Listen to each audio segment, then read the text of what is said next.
بسم الله الرحمن الرحیم و به نستعين قدرور ميشتو ورونو خويندو دوستانو مجموع کې ټول باوقار افغانانو السلام علیکم ورحمت الله وبرکاته. رب تعالی دې وکړي چې ټول د خپل قدرمنو کورنۍ سره روغ او جوړ شي.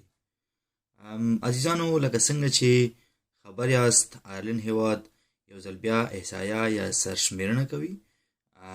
دغه سرشمېرنه بر دغه روان کال یعنی د 2022 میلادي کال د اپریل په 3 ترسره کیږي.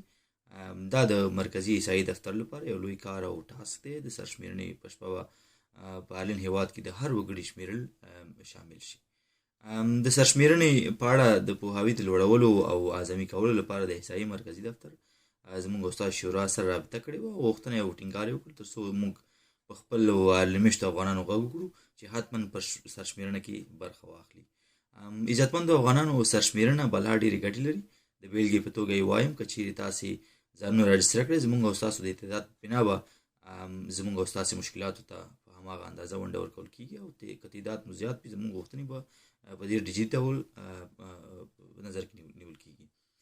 د احصایي مرکزي دفتر د سرشمېرنې په اړه هر اړخیز معلومات چمتو کړي او له خلکو سره یې د دوی د سرشمېرنې فورمې په بشپړولو کې د مرستې لپاره یو ځانګړی ویب سایټ هم جوړ کړی دی چې د Census.ai په نوم دی. دغه ویبپاڼه په 22 مختلفو ژبو د معلوماتو او مشورې ویبپاڼه ده. د سرشمېرنې شمیرونکي اوس مهال په ټول ايرلنډ هیواد کې کورونو ته ورځي او فورمې ویشي ترڅو د سرشمېرنې فورمې تحویل او تقسیم کړي. که تاسې تر روانې چهارشنبې پورې فورمې ترلاسه نه کړي باید خپلې فورمې د Census helpdesk.co.uk څخه ترلاسه کړئ، رابطه ورسره وکړئ. په ايرلنډ هیواد کې د افغانانو د سرتاسري شورا رهبري ستاسې ټول باوقار افغانانو څخه هیله کوي چې تاسې دا برېښنالیک او دغه ویډیویز معلومات په خپلو شبکو کې د اړوندو خلکو سره شریک کړئ ترڅو هغوی هم د دې څخه خبر شي.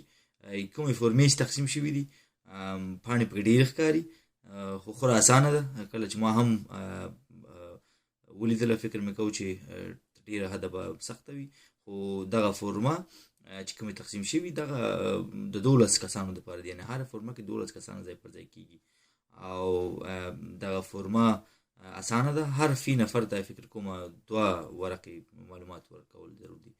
نو زه به تاسو سره دلته په سکرین باندې شمیره د احصایي مرکزي دفتر شریک کوم او ورسره ویب سایټ او یا هم د ایمیل برېښنالیک چې کوم دی هغه هم شریک کوم. نو هرومرو یې ډکې کوئ او که لاسته مو نه راوړي نو حتما یې دغه ویب سایټ او برېښنالیک څخه ترلاسه کړئ او دغه ویډیویز معلومات نورو ورسوئ ترڅو دوستان ټول سره خبر شي او په دې کې برخه والي. په لوی الله تعالی مو سپارم. ښه وخت.